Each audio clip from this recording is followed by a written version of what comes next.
Gunsmoke. Brought to you by L&M Filters with the miracle tip. King size, regular, both at the same low price. Around Dodge City and in the territory on West, there's just one way to handle the killers and the spoilers, and that's with a U.S. Marshal and the smell of Gunsmoke.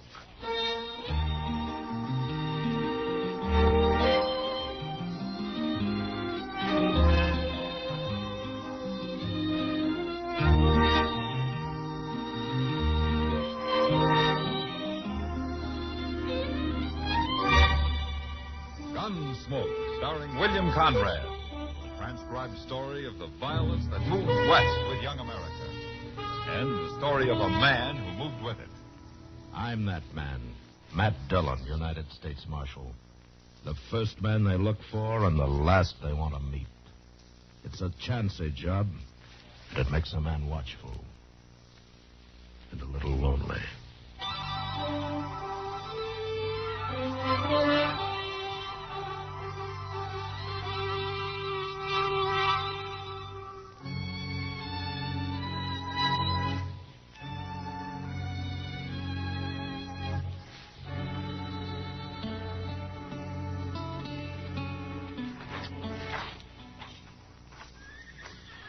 Say, look in the window over there.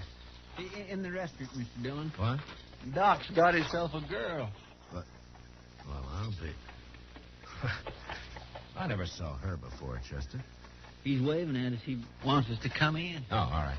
Look, you come in and say hello and then go on out of the telegraph office, huh? Might be important. Okay, sir. That girl must be a real good friend, Mr. Dillon, if Doc's buying her dinner. Yeah, if he is. Well, he better be. Hey, she ain't half ugly, is she? I wouldn't put it exactly that way to her if I were you, hello Chester. there, Matt. Chester? Hello, Doc. Well, Abby. Abby, this is Marshal Dillon. And Chester Proudfoot. Abby Twilling. How do you do, gentlemen? Miss Twilling. How do you do? Sit down. Well, thank you, Doc. Well, I'll be back directly, Doc. I got to go across to the depot. There's a telegraph waiting for Mr. Dillon. I'll be here, Chester. Okay, sir. I'll hurry. Doc's been telling me about you, Marshal. Oh? Oh, now, don't look at me like that now, Matt. She wants to know all about Dodge. And I've been trying to tell her what to expect. Well, in Dodge, you can expect almost anything, Miss Twilling. So I hear. Well, Abby's seen her share of violence, Matt. She was a nurse in the war. Oh? Well, that's how I met Doc. We worked in the same hospital for nearly a year. I see. Best doggone nurse I ever saw. Yeah, I'm trying to talk her into settling down here. Oh, Dodge could use somebody like her. Are you moving on, Miss Twilling? Why, I haven't any plans, Marshal. I've been working in St. Louis, but it's lonely, and I got restless and decided to ride the Santa Fe as far west as it goes. I'm on sort of a vacation, you might say. Somebody on the train mentioned my name, and she looked me up right off. Well, it's been a long time, Doc. Oh, yeah, too long. Oh, you stay here, Abby. We'll keep you busy. Oh, yes, and who knows, maybe we'll even find you a husband. I'm sorry. Oh, that's all right, Doc. You see, my husband was killed in the war, Marshal, the first year. That's why I went into nursing. Oh, I see. Well, I think I'd better get back to the hotel. I'll take you, Abby. Yes. You're going to wait here for Chester, Matt? Oh, he's coming now. It is a pleasure to meet you, Miss Twilling. Thank you, Marshal. Good night. Good night. I'll see you later, Doc. Sure, Matt. This way, Abby. Well, Chester. Your joint, Doc? Well, I got it, Mr. Dillon. Here you are. Oh, thanks, Chester. Sit down while I read it. Huh? Who's it from? Oh, it's from Wyatt Earp out in Arizona. Tis. Is he coming here? No. No, it says, Coney Thorne released from state prison last week. I hear he's looking for you, so you better go on wearing that gun a while longer. Good luck, W. Earp. Who's Coney Thorne, Mr. Dillon? What's he want of you? Well, I expect he wants to kill me, Chester. What? What for? Well, I arrested him out in Arizona a long time ago. He was one of the suspects in the stage holdup. So I had to bring him in, even though I thought he had nothing to do with it. Well, then why'd he go to prison? Well, I wasn't on the jury, Chester. And anyway, I left that part of the country before he was tried. I heard later that he was sent to prison. Well, you didn't have nothing to do with it. Now, I arrested him. And according to this telegram, he thinks I had a lot to do with it. And he's really coming here, huh? Coney Thorne wasn't a bad man, Chester. But prison may have changed him some. And he'll probably be here next week sometime.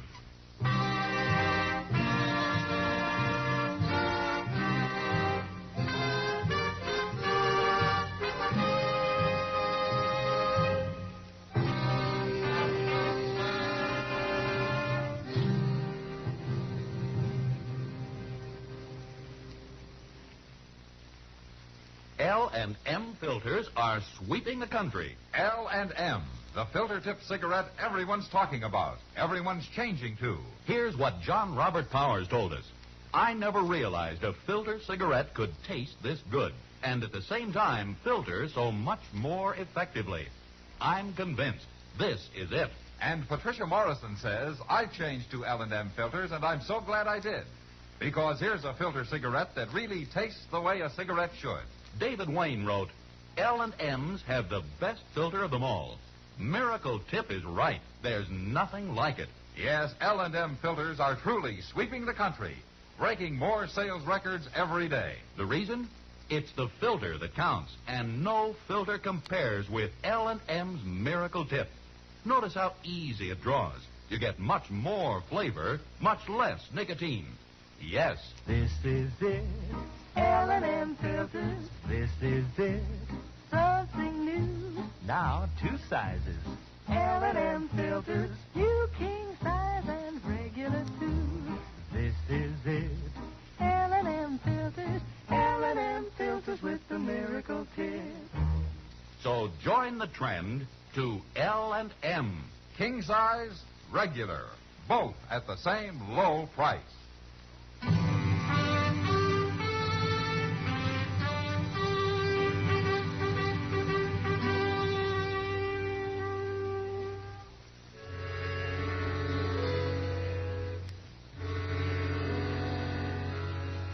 There were a lot of things I didn't like about being a lawman. And having to face a man who was out purely for revenge was one of them. It didn't matter what his reasons were. When Coney Thorne arrived, I'd have had to shoot it out with him. A man who'd traveled all the way to Dodge City from Arizona wasn't going to be put off by argument. However, a week passed and he didn't show up, and I began to hope that maybe he'd changed his mind. Until one day when I was sitting with Kitty watching the crowd from the porch of the Dodge house. Well, it must be supper time. Here comes the noon stage. The way he's driving those horses, he shouldn't be late. He's never been on time yet unless there was an Indian scare going on. Not many passengers. 3. No, another one getting out. Yeah. All strangers. No, not all of them, Kitty. Not to me. What? That last man who got out. I've been waiting for him. Coney Thorne? Well, I might as well get this over with right now. Look, Kitty, you better go inside, huh? Yeah, I sure will. Good luck, Matt. Yeah.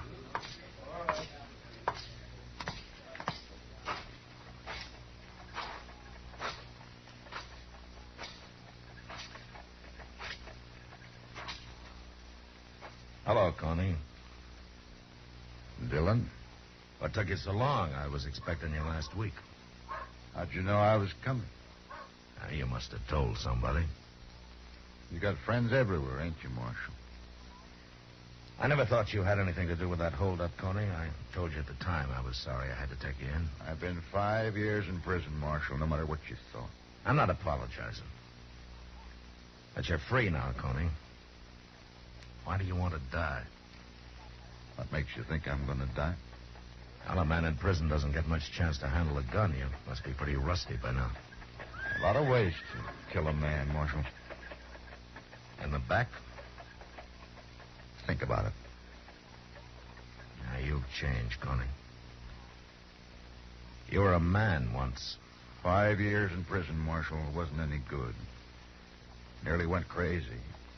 I would have till I got to thinking about who put me there. I'd saved my mind, kind of. Yeah, but you're out now. It's all over. Oh, not yet. I ain't gonna fight you, Marshal. Not till I'm ready. Not till I figure out how to kill you. I'm gonna make you go crazy waiting the way I done. And I'll sleep all the better knowing you're gonna have to have one eye open every minute from now on. You're not the first man who's wanted to kill me. Maybe not. But I'm gonna be the first to do it.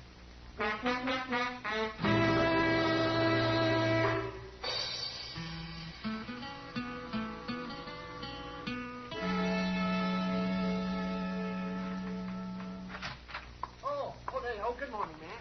Ah, hello, Doc. Well, how come you're up so early? Well, I got a call last night, Matt, about 3 o'clock. A fellow over at the Dodge House was keeping everybody awake. Huh? Well, it sounds more like they should have called me. No, he wasn't drunk, Matt. He was delirious. Yeah, that's brain fever, most people call it. Oh? Well, I couldn't leave him there alone, so I got Abby Twilling to take a room next to his. The first chance you got, you put her to work, huh? Well, a man that sick has to have care, Matt. You talk like he's going to die. Not with Abby working on him. No, he isn't. Well, that's fine. Yeah, the man's name is Coney Thorne, Matt. What? Yeah, he won't be up and about for another week, though. Yeah, I thought he looked sick when he got off the stage yesterday. Well, he was. Or maybe it was the fever that made him talk like he was planning to shoot me in the back. What's that? Yeah, that wasn't like Coney. He was never that kind of a man. Good morning, Mr. Dillon. Doc. Oh, good morning, Chester. Oh, where'd you get that mail at this hour? It ain't mail, Doc. It's a telegraph here, Mr. Dillon. Sometimes I wish they'd never invented the telegraph. And maybe it's Washington, Matt, offering you a raise. If they'd send me last month's check by mail, I'd be satisfied. Wow. Well, what is it, Mr. Dillon? That's from a U.S. Marshal in Phoenix. He says if Coney Thorne has left Arizona, he's broken his parole. If he turns up here looking for me, to arrest him. I didn't know he was on parole. No, neither did I. But they're willing to pay the expense of sending him back under escort. You going all the way to Arizona with him, Mr. Dillon? No, of course not. I'll hire somebody. Well, you can't put that man in jail, Matt. Well, why not? He's too sick. And I won't have Abby nursing a man in jail. It's bad enough in the hotel. Well, as long as he can't run away. He'll be in bed for a week. And if you don't tell him about this, he won't run anyway. Okay, Doc. I'll leave him alone. For a week.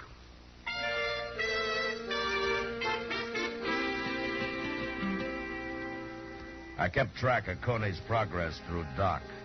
And the rest of Dodge did, too. Everybody in town knew he'd come there to shoot me, and it seemed like they were all waiting for him to get well and try it. And there were a number of men who'd have been right happy if he'd done it. I waited for over a week, and he was still in bed. So finally, I went over to the hotel to have a talk with him.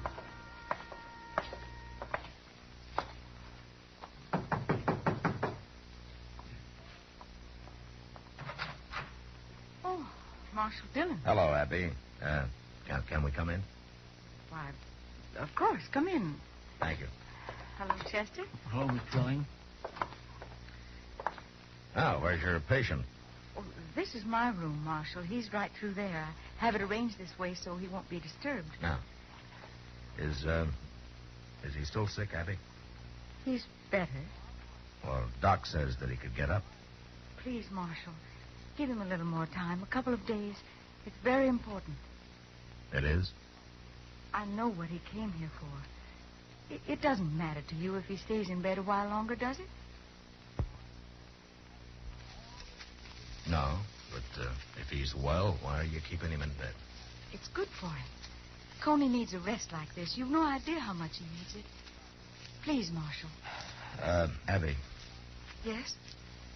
you got to know Coney pretty well, haven't you? Yes, I have. What kind of a man would you say he is? He's a good man, Marshal. But he's suffered a lot being in prison the way he was, and Well, it's like soldiers I've seen who've been through too much. They change for a while, anyway. But if they're given a chance, the right kind of a chance, they find their way back sometimes. That's what you're doing, giving him a chance, huh? I'm trying, Marshal. Well, how does he feel about it? I'm not sure yet. Chester. Yes, sir. I changed my mind about talking to Coney. Come on. Okay, sir. Thank you, Marshal. I guess I'll know how you make out, Abby, one way or the other. I swear I don't understand what she was talking about, Mr. Dillon. Well, I don't understand it either, Chester, but my guess is that Abby's fallen in love with him. What? that don't make sense. That seldom does. So that doesn't keep it from happening. No, sir. My, kind of scary, ain't it? Well, Abby's a little scared. She's not sure about Coney. But anyway, he trusts her enough to have told her about being out on parole. That's why she figured I'd heard about it and had come to arrest him. What you gonna do? Well, Abby asked for a couple of more days, Chester. I think she deserves them.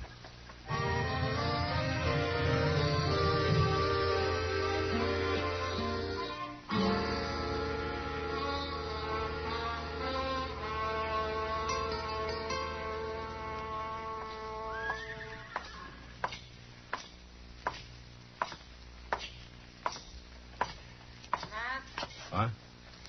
Well, evening, Kitty. I'm just coming in to say hello. Oh, the air's better out here, Matt. I never saw that saloon so crowded as it is tonight. Oh, a couple of new herds arrived today. Yeah, I know. I've danced with every cowboy that came with him. I had to get out of there while I could still walk. Well, as long as they're dancing, they're not fighting. Oh? You ever dance with one of them, Matt? Is it that bad? Oh. Dillon? Hello, Miss Kitty. Evening, Chester. Mr. Dillon, right across the street there. I just seen Coney Thorne. What? Well, where was he headed? He was knocking on the front door of the stage office, and nobody didn't answer, so he went around back. Oh. I'll see you later, Kitty. Sure. Looks like Coney's trying to run off, Mr. Dillon. There's no stage till tomorrow morning, Chester. Besides, he doesn't know I'm going to arrest him. Well, at least he didn't come gunning for you as soon as he got out of bed. Well, maybe he wants to be sure of a seat on the stage first. You said he went around to the back of the office? Yes, sir, right up the alley here. Yeah. Look, you better stay back a little, huh? Hmm? Being in bed so long might have made Coney a little nervous. Well, yes, sir.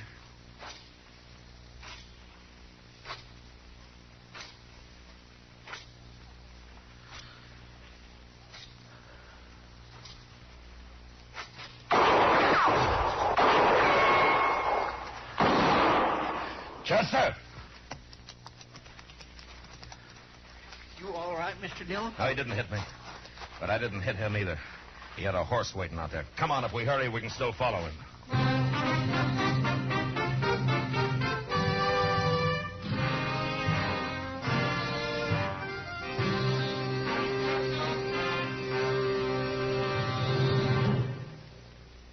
This is it, L&M filters. This is it, something new. Now 2 sizes. L&M filters, you king size and regular too. This is it, L&M filters. L&M filters with the miracle tip. L&M filters are sweeping the country, breaking more sales records every day. The reason? It's the filter that counts. And no filter compares with L&M's Miracle Tip for quality or effectiveness. And notice how easy it draws. You get much more flavor, much less nicotine. Effective filtration. Our statement of quality goes unchallenged. L&M is America's highest quality and best filter tip cigarette. Buy L&M King Size. Buy L&M Regular. Buy L&M's by the carton. King Size, regular, both at the same low price. L&M, light and mild.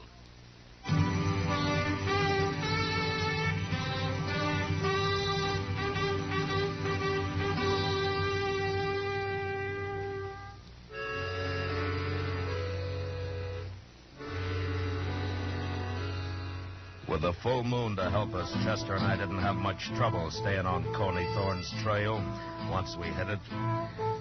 We pulled up now and then and listened, and we could hear his horse running hard, not too far ahead of us. But he didn't run long. Coney had made a poor choice in the mount that he'd stolen, and had sold on him within an hour. We found the horse standing riderless with his head down, his legs weak and quivering. That poor horse is plumb bedrock, Mr. Dillon. He ought to be shot. Now, never mind the horse, Chester. Let's find Coney. He can't be very far. There's no place to hide out here. Huh. There's something over there, Chester. Off to the left there. It ain't moving. Now, let's take a look. Look, you ride straight from here, and I'll come in on an angle. Okay, sir.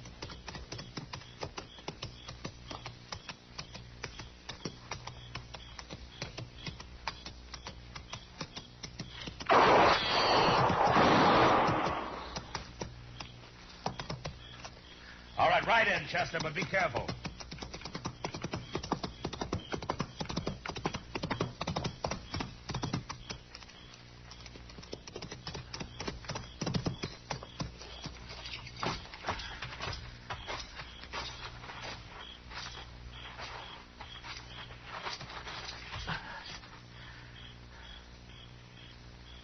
Is he dead, Mr. Dillon? I don't know, Chester, but he's all through shooting. Here, Chester. Yes, sir. Bend down here, take a look. Why, that ain't Coney Thorne. No. Did you ever see this man before? No, sir, I don't know who it is. He ain't dead. No, but he's bleeding pretty bad. I'm afraid he soon will be. Who are you, fella? Hey, what's your name? Marshal? Yeah, that's right. I'm the marshal. Now, why did you try to shoot me back in Dodge tonight? Can't do nothing to me now. No, I can't. So there's no harm in talking. Heard that fellow was going to shoot you. That Coney Thorne? I don't know his name. I don't know nothing about him. Well, then what's he got to do with your trying to shoot me? Nothing. Only I figured I could do it, and they'd blame him. Oh, why? I never saw you before. Why did you want to shoot me? Kill a marshal? That'd be pretty good, wouldn't it?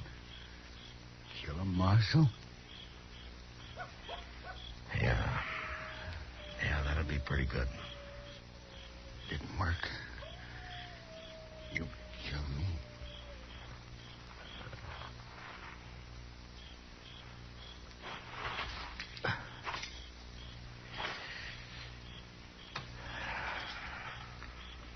He's dead, ain't he?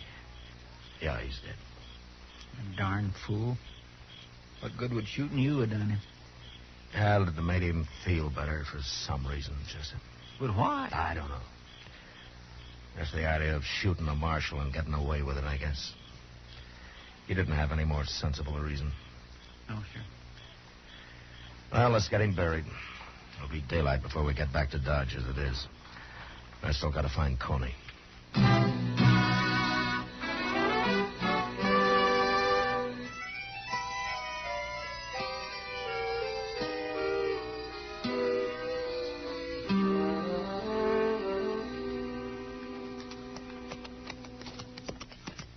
There's the stage, Mr. Dillon. It's just about to leave. We got back just in time. Now, why would Coney be taking the stage? He hasn't finished his business here yet. No, but he was trying to get in the office when I seen him last night. By heaven, there he is. Yes, sir, and Abby, too. Now, what are they up to? Now, let's ask him.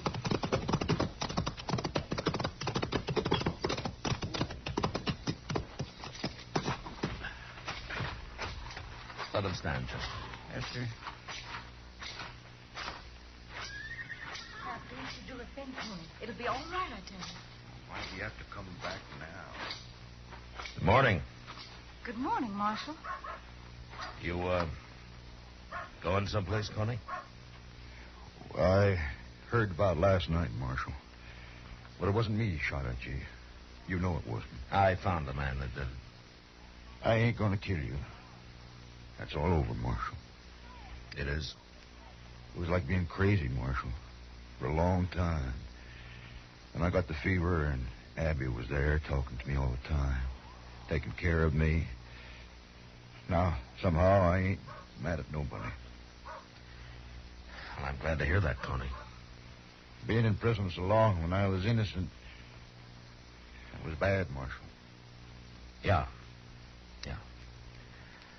Look, Coney, you shouldn't have left Arizona. You broke your parole. I'm going to have to send you back. He's going back, Marshal. Right now. With me. What? We're going to be married. And then he's going to turn himself in. Is that true, Coney?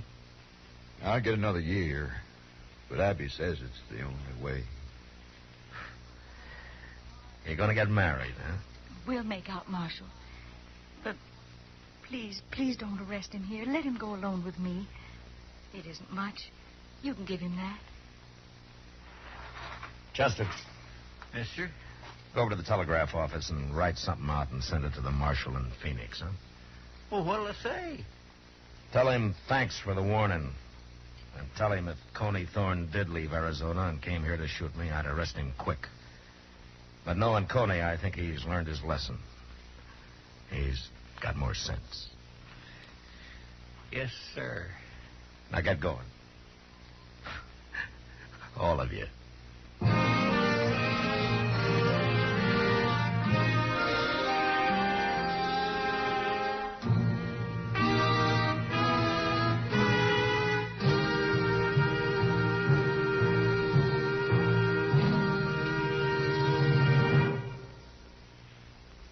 And now our star, William Conrad.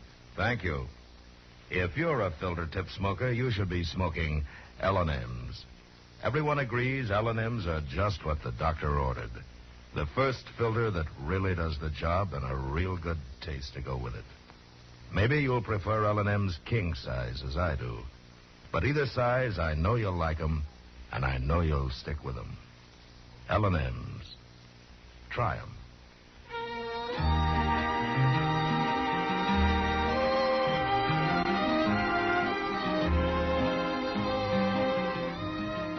Gunsmoke, transcribed under the direction of Norman Macdonnell, stars William Conrad as Matt Dillon, U.S. Marshal.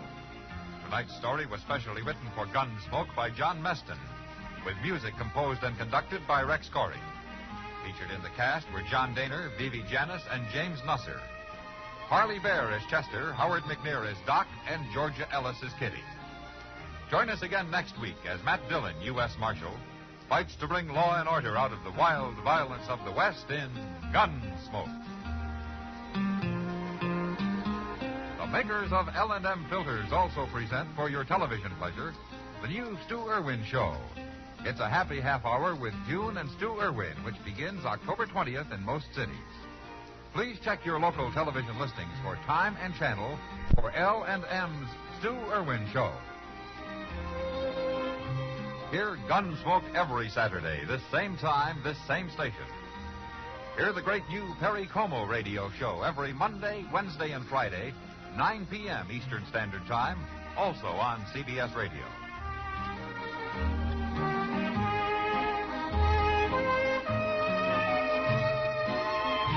This is the CBS Radio Network.